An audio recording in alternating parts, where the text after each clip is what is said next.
Dans le monde d'Harry Potter, quelques personnages ont acquis la réputation d'être particulièrement puissants, par leurs exploits, leur maîtrise de la magie ou encore par leurs compétences spécifiques. On peut dire qu'ils surpassent les autres sorcières et sorciers de cette histoire qu'ils ont marquée. Ils ont aussi laissé un souvenir de leur forte personnalité, on peut dire qu'ils sont cultes. On est donc parti pour passer en revue 10 sorciers et sorcières légendaires dans la saga Harry Potter. Let's go! Numéro 10, nous avons Harry Potter. Harry est peut-être le personnage principal, mais il n'est pas le sorcier le plus fort du monde magique. Oui, il contribue à vaincre le plus grand mage noir de tous les temps, ce qui est admirable, mais son succès est plus une conséquence du sacrifice de sa mère et du soutien de ses amis que le résultat de son propre génie. Mais Harry a beaucoup de bravoure et c'est peut-être sa plus grande qualité. Il soutient cela avec une bonne compréhension de la magie, des facilités en pratique et surtout une énorme force de résilience. Il n'abandonne jamais et ses qualités lui permettent d'aller de l'avant dans des situations où des sorciers, parfois même plus puissants que lui, pourraient abandonner par peur. Hermione Granger est mon choix pour le numéro 9. Elle est l'un des personnages les plus marquants de la saga. Elle est très puissante grâce à son aptitude à apprendre et à son besoin implacable de connaissances. Dans les livres comme dans les films, elle nous rappelle qui est Hermione Granger en sauvant les fesses de tout le monde et surtout de ses deux jeunes amis. Le parcours ascendant d'Hermione se poursuit lorsqu'elle obtient son diplôme de Poudlard, comme en témoigne le fait qu'elle deviendra plus tard ministre de la magie et qu'elle accomplira de grandes choses. C'est en fait même un peu dommage car elle a été souvent dans l'ombre, elle a contribué à énormément de choses mais sans en être la tête d'affiche, ce qui fait qu'elle aurait pu, d'après moi, atteindre ce niveau de succès beaucoup plus tôt dans la saga. Alastor Maugrey-Folleuil est numéro 8 dans notre classement des personnages les plus légendaires. Il a marqué les esprits dès son arrivée, un personnage bizarre, mystérieux, charismatique et plus encore qu'on découvre à travers un imposteur puisqu'il était en réalité durant la grande partie de la Coupe de Feu enfermé dans un coffre. Il était autrefois considéré comme le meilleur aurore du ministère de la magie et a joué un rôle crucial dans la lutte contre les partisans du Seigneur des Ténèbres après sa défaite initiale à Godric Hollow. Il a fallu une combinaison de la trahison lâche de Mondagus Fletcher et de la colère féroce de Voldemort pour le faire tomber. Il est mort pour protéger Harry. Sa force de volonté n'est cependant qu'une petite partie de ce qui a fait d'Alastor Maugrey-Folleuil un sorcier aussi puissant et légendaire. Sur la liste, Minerva McGonagall se place au 7e rang bien confortablement. Après le retour éventuel de Harry, Rogue quitte Poudlard et McGonagall intervient pour défendre l'institution et ses élèves contre les Mange-Morts. Même en connaissant les enjeux auxquels ils sont confrontés, elle n'hésite pas à affronter les exigences de Voldemort et monte une défense vraiment admirable qui est capable de garder en vie la plupart des jeunes sorciers et sorcières sous sa garde. Toute l'étendue du pouvoir du professeur McGonagall n'est jamais vraiment explorée, tout comme certains des autres sorciers et sorcières. Elle est capable de survivre à tous les défis auxquels elle est confrontée. Ayant travaillé avec le grand Albus Dumbledore aussi longtemps qu'elle l'a fait, elle a probablement grandement bénéficié de sa vaste et approfondie connaissance du monde magique. Mais ça les amis, on en reparle un peu plus tard dans la vidéo. Le personnage suivant mérite sa place à mon grand désarroi tellement je la déteste. Laissons place à Madame Bellatrix Lestrange. À l'exception de Voldemort et Grindelwald, aucun mage noir n'a plus de sang sur sa baguette que Bellatrix Lestrange. Elle est seulement responsable dans les livres et les films de la mort de Tonks, Dobby et Sirius, mais on sait que son nombre réel de morts était beaucoup plus élevé. Bien sûr, il y a aussi ceux qu'elle a laissés en vie et c'est encore bien pire pour eux. Une des choses qui distinguait vraiment Bellatrix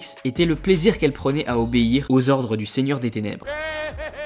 Plus que n'importe lequel des autres serviteurs de Voldemort, son dévouement envers son maître était inébranlable et elle était très fière d'exécuter ses ordres. Le fait qu'elle provoque Harry après avoir tué Sirius et plus tard qu'elle provoque à nouveau Neville après avoir torturé ses parents montre ce plaisir qu'elle a à tuer et à faire souffrir les gens. Et dans la saga, on a besoin de personnages comme ça pour faire pencher notre cœur vers les héros. Severus Rogue est le 5e personnage dont on va parler. Snape obtient rarement la gloire qu'il mérite, bien qu'il ait consacré la majeure partie de sa vie à protéger un enfant qu'il pouvait à peine supporter de regarder. La force de caractère dont il a fait preuve en le faisant est impressionnante, tout comme sa volonté de risquer sa vie en doublant le mage noir le plus puissant de tous les temps. Heureusement pour lui, sa magie était aussi forte que sa volonté et sa détermination. Après être retourné au service du Seigneur des Ténèbres et avoir tué Albus Dumbledore pour protéger l'enfant innocent de la femme qu'il aimait, Snape parvient à cacher ses véritables intentions à Voldemort en utilisant le pouvoir de l'occlumencie. Si on prend en compte le fait que Voldemort était considéré comme le Legilimens le plus puissant en vie, Rogue étant capable de se protéger avec succès, ce qui nous laisse le droit de penser que le prince de sang mêlé était peut-être même plus fort que Voldemort. Le numéro 4 sur la liste est Salazar Serpentard. Les livres ne fournissent pas assez de détails sur les fondateurs de Poudlard pour évaluer avec précision leur pouvoir magique, mais il y a un ou deux points clés à retenir. Il est dit par exemple qu'ils étaient tous les quatre parmi les plus grands sorciers et sorcières de leur époque, et que Serpentard accordait plus d'importance au pouvoir qu'à toute autre chose. Le fait que le vieux Salazar ait pu cacher une chambre secrète juste sous le nez de ses cofondateurs suggère qu'il était probablement le plus doué du groupe, d'autant plus que les rumeurs sur son existence ont commencé à circuler après avoir quitté l'école. Il est également également l'un des rares sorciers à parler le fourche-langue, mais ce n'est pas tout car il a aussi été considéré comme l'un des plus grands Legilimens de son époque, autant de raisons qui lui ont donné cette place au classement. Gellert Grindelwald est numéro 3 sur la liste. Bien que le nom de Grindelwald apparaisse de temps en temps dans les livres et films principaux de la saga, ce n'est que dans les Animaux Fantastiques que les Potterheads ont vraiment eu une idée de ce qu'était le Mage Noir. Sa relation avec Dumbledore le rend sûrement encore plus intriguant, mais au final c'est son immense pouvoir qui le définit vraiment. Seulement, peut-être pour Lord Voldemort, Grindelwald était parmi les mages noirs les plus dangereux de tous les temps et croyait en un monde dans lequel les Moldus étaient gouvernés par les sorciers. La saga montrera qu'il échouera dans sa quête, c'est peut-être pour cette raison qu'il n'ira pas plus haut dans ce classement. Notre numéro 2 est tout aussi terrible que Gellert Grindelwald. On va parler de Lord Voldemort. S'il lui aussi a finalement échoué dans sa quête, n'oublions pas tous les efforts et sacrifices qui ont été nécessaires à sa chute. Aucun sorcier de l'histoire récente ne pouvait égaler le Seigneur des Ténèbres en matière de haine brute, et sa capacité à canaliser cette haine dans la mort et la destruction était aussi impressionnante que terrifiante. Le fait que Voldemort ait pu tromper la mort à plusieurs reprises en a surpris beaucoup, tandis que sa volonté de déchirer son âme dans la poursuite de cette immortalité temporaire montrait les efforts qu'il ferait pour rester au top. Il tuait ses ennemis mais aussi ceux qu'il voyait comme alliés lorsque c'était nécessaire, comme il l'a prouvé en prenant la vie de Severus Rogue. Bien que le manque d'amour dans sa vie soit finalement ce qui a conduit à sa chute, c'est aussi ce qui lui a permis de se hisser au sommet et d'y rester aussi longtemps qu'il l'a fait. Et la première place revient inévitablement à Albus Dumbledore. On dit souvent que Dumbledore était le seul sorcier que Voldemort craignait, et ça a probablement été vrai jusqu'au dernier souffle de l'ancien directeur de Poudlard. Et peut-être même après sa mort, puisque Dumbledore avait placé tous ses pions pour que le roi ne puisse plus que tomber. Même après avoir retrouvé une grande partie de son ancien pouvoir, Voldemort n'était toujours pas à la hauteur du Dumbledore vieillissant lorsque les deux se sont affrontés au ministère de la magie. Même avant la montée de Voldemort, Dumbledore avait déjà prouvé qu'il était le meilleur en battant son ancien partenaire Grindelwald dans un duel épique. Le fait que ce dernier ait eu la baguette de Suro en sa possession à ce moment-là rend cet exploit d'autant plus impressionnant, car on dit que la relique de la mort rend son porteur plus ou moins invincible au combat. En fin de compte, même avec l'avantage que lui a donné la baguette de Suro, Grindelwald n'était tout simplement pas à la hauteur de Dumbledore. Donne-moi ton classement en commentaire. Évidemment, d'autres personnages auraient mérité leur place, mais il ne fallait en choisir que 10. Compte sur toi pour lâcher ton plus gros pouce bleu si t'as passé un bon moment. C'était Marco Polo, et puis je te dis à très vite.